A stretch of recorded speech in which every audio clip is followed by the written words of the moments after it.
So, story takes place in 2007. It was and still is the only paranormal experience I had ever had. I was working at a TV station in a small town. I'm not going to say which one, but you may be able to figure it out with the details I provide. I don't really give a fuck if you want to try to figure it out. I worked as a master control operator on the late shift. The station I worked in was creepy as fuck for a couple of reasons. Firstly, the building was old as hell. A lot of the structure of the building was used for storage, and the area where the transmitter was just in an absolutely horrible condition. Cracks in walls, broken lights, exposed wiring, etc. In retrospect, it was probably actually pretty dangerous. The other reason this building was so creepy was that at one point in the 70s, it fucking burned down, and it was rumored that several people died in the fire, though I have been told specific names of the deceased. Being the cheap bastards the family that owned the place were, instead of rebuilding all of the building, they kept part of the fucking thing that stayed up and rebuilt a new part onto the remaining standing part. When I worked there, the original part of the building was now entirely condemned and all but falling down. There were 2 floors of the original building, a huge room that used to be a bowling alley, and an upstairs part that was used entirely for storage of old files and records. Now, I don't exactly know why there was a bowling alley as part of an old TV station, but I also know that they used to do a local wrestling show there as well. I guess TV stations just did weird shit in the 70s. Anyway, this condemned portion of the building was the creepiest part of it. The bowling alley was frozen in time, covered in dust. Everything's still there. Fuck. I even found old scorecards and shoe cubbies when I went exploring in there on the nights and weekends. Pick related. It's the station. The bowling alley was completely cut off from power. There was no light except for sunlight through the dusty windows and cracks in the walls. At night, a flashlight was the only light in that pitch black ass area. It was creepy. The only noises heard in there were the sounds of dripping water. It's worth mentioning that it was pretty much an unspoken rule that everyone understood they weren't supposed to go in there. The only 2 doors to access it were behind the front desk and through a locked door in the copy room. I was like 18 at the time. I didn't give a fuck. I went back there when I was alone or when the skeleton crew was working. Sometimes me and some production and news people would go back there and explore. Like I said, this place was frozen in time. Upstairs, along with the files, we found boxes of old records, like music records, Michael Jackson LPs and such. Stuff that might have been worth some money. There were plenty of reasons to take people exploring over there. So, that's some history. Onto the experience. I was working the sign-off sheet one night as usual. The usual procedure was that at midnight, everyone except Master Control fucked off. Production, the remaining engineer, and the news people all left around midnight.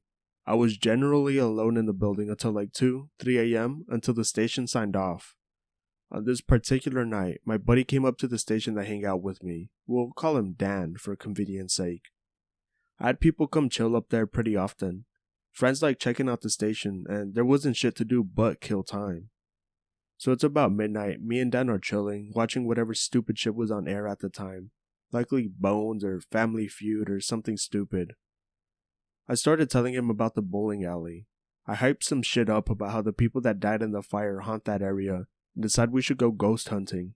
Pick, control room, it would come in handy in a later post for the orientation. So, I decided safe to let the automation just run for a while. We can leave the control room and go exploring.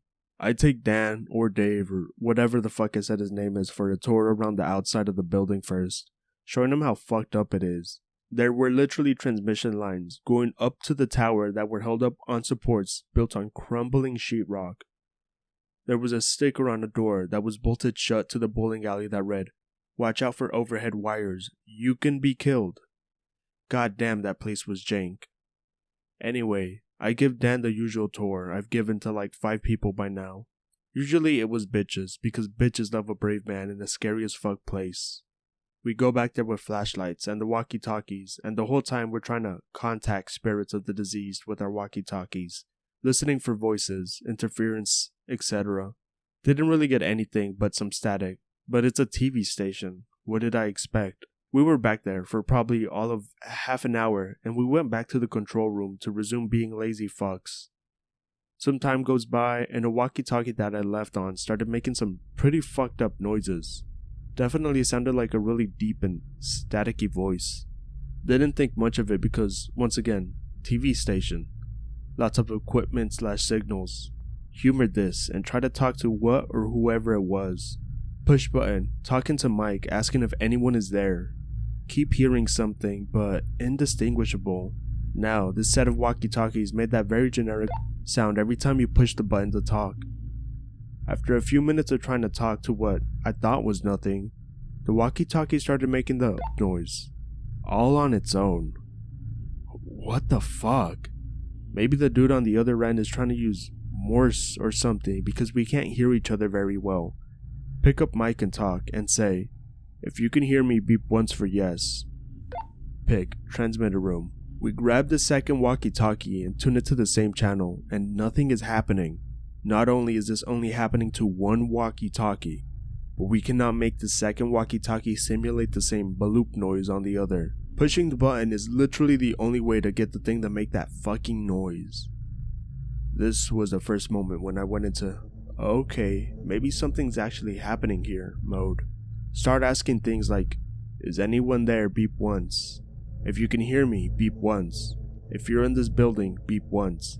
It would beep once every single time.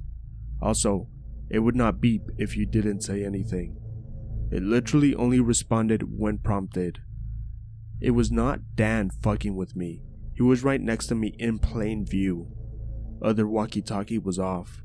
Set walkie-talkie down on the table. No one is touching it. Say out loud, if anyone can hear me, beep once. Nope. Motherfucking JPEG. Dan and I run out of the room. We search the newsroom, studio, hallways, bathroom, transmitter rooms, offices, parking lot, everywhere for people. No one. I get up to the entry room where the front desk/bowling door alley was. Bowling alley door is wide open. I closed and locked that fucker. I always did. Every time.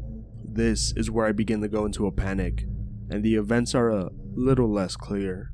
Pick another shot of the control room, conveniently with the ring picture up. Dan and I head back into the control room and shut all the doors so no one could hear inside this room. Walkie-talkie lays silently on the desk by the board.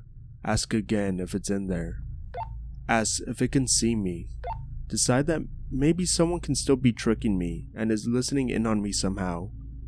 Decide to see if this thing can really see me. I stand in front of the board and face the monitor wall. If I'm facing the monitor wall, beep twice. No fucking way. This was the first time the thing had beeped twice. I turn 180 degrees. If I'm facing the monitor wall, beep twice. If I'm facing the racks, beep once. I didn't believe it. I tested it again and again and again, turning into different orientations and asking for different numbers of beeps. It got it right every single time. I'm panicked. It's now like 2:20 a.m. and I haven't logged break times for over an hour. I can no longer do my job. I'm just so fucking terrified. At some point, Dan and I just accept we are in contact with something otherworldly. I ask if it came out of the bowling alley. It did. I asked if it died in the fire. It did not. I asked if there was a god. It said there was. Now, last time I told the story, people said, "Heard her. Your story was good until you got to this part. Confirmed 4 fake, loser." I don't really care. I'm not going to admit it, cause it fucking happened. As I'm shifting into the new and terrifying worldview based on the experience I'm having, I ask if there's a hell. Are you in hell? On a scale of 1 to 10, by number of beeps, how bad is hell? It wouldn't stop. I start crying. Pick, behind rack and control room. I don't remember how many times it beeped before it finally stopped. I tried to calm down and pretty much at this point ignored the walkie-talkie and stopped asking questions and started replaying shit with Dan and trying to come up with explanations and catch up with my work. I'm getting close to sign-off time, so I start with my close-up shot procedures, etc.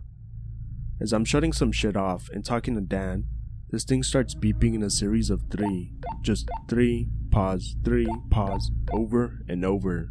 Start trying to determine and ask it something important of 3. It's like 2:45 a.m. 3 o'clock? Sign off? No. Is something gonna happen at 3 o'clock? Fuck this. There's no way I'm gonna be in this building. I set up the automation to automatically go to color bars after the national anthem and just go ahead and turn off the fucking transmitter 15 minutes early. Fuck this walkie-talkie. Turn the fucker off and throw it on the charger. Dan and I go outside into the parking lot. He leaves. 3 a.m. comes. Nothing happens. Wait and see what happens because I have to go back inside to load next day's playlist. Nothing. At like 3:02 I decide, scared as fuck, to go back inside. As I'm walking back towards the door, I hit the deck after I hear an ear-shattering clank, wobble wobble wobble kaboom. And then the sound of something fucking electrical like shorting out. The huge boom came from our main network receiver dish. The thing is like 30 feet in diameter and up on a huge robotic tripod. The thing somehow slipped out of the lock and literally fell with all of its weight, collapsing to the bottom position, facing the ground.